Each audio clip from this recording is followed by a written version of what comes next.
ছোট ভাই আমার, নির্জনে যৌবন নষ্ট করিও না। You understand what I am saying? তুমি বুঝছো আমি কি বলছি?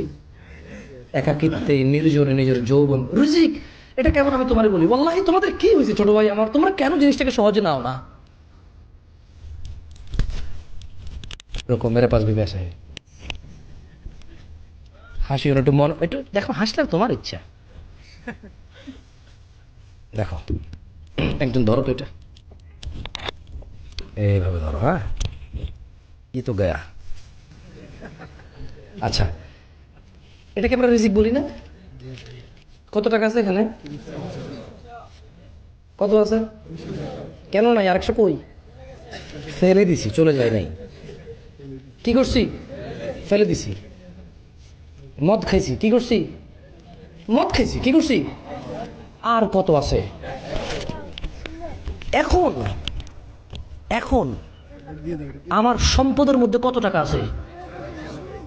এই 100 টাকায় ঘষাঘষি করলে এই 100 টাকা কি দিন রাত 24 ঘন্টা ফোন দিলে 200 হবে? বালিশের নিচে রেখে দিলে, ফজরের পরে উঠে বকুলের নিচে রেখে দৌড়াদৌড়ি করলে, হ্যাঁ হবে? 200 হবে? তো যৌবনটা তো এমন, তোমাকে আল্লাহ যতটুকু দিছে তুমি ওয়াশরুমে ফেলে দিচ্ছ না? তুমি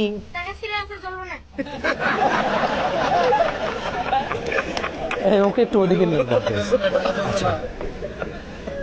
আচ্ছা, তো আমি শিখে খাই ফেলছেন একটা কৌতুকে। খায়েন না, খায়েন না, খায়েন না, মনোযোগ দেন।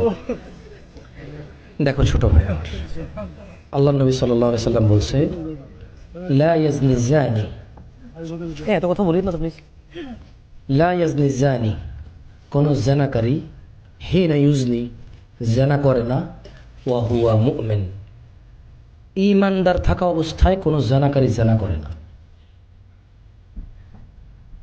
তার মানে যখন মানুষ জানা করতে যায় তার সাথে তার ঈমান থাকে না।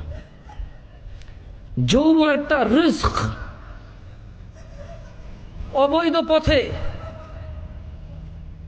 আপনি একটা জিনিস জানেন?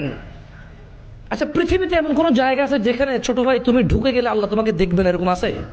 পানির নিচে, হোটেলে, গাছের নিচে, ছাদের উপরে, রাত্রিবেলায় আল্লাহ দেখবে না? দেখবে না? তো আল্লাহ নবী তো বলছে, আয়েশা রাদিয়াল্লাহু তাআলা আনহা বলছে যে, ইয়া উম্মাতা মুহাম্মদ, হে উম্মতে মুহাম্মদরা, মা আহাদুন আগিয়ারা মিন আল্লাহ, তোমাদের মধ্যে আল্লাহর চাইতে অধিক মর্যাদার কারণ নাই। আইয়ারা আবদাহু ওয়া আমাতাহু তাজনি, আল্লাহ তার কোনো বান্দা বান্দিকে জানা করার অবস্থা দেখতে চায় না। কি অবস্থা দেখতে চায় না?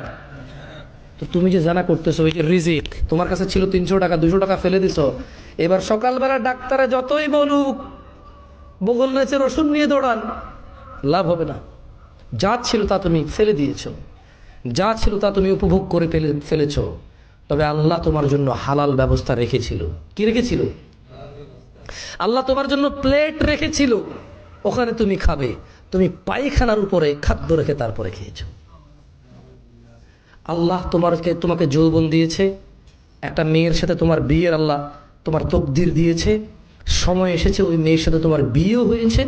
আল্লাহ তোমার যতটুকু যৌবন লিখে রেখেছিল তুমি ওর সাথে উপভোগ করতে পারতা হালাল ভাবে, আল্লাহকে সন্তুষ্ট রেখে। অথচ তুমি হারাম ভাবে যৌবন নষ্ট করেছো।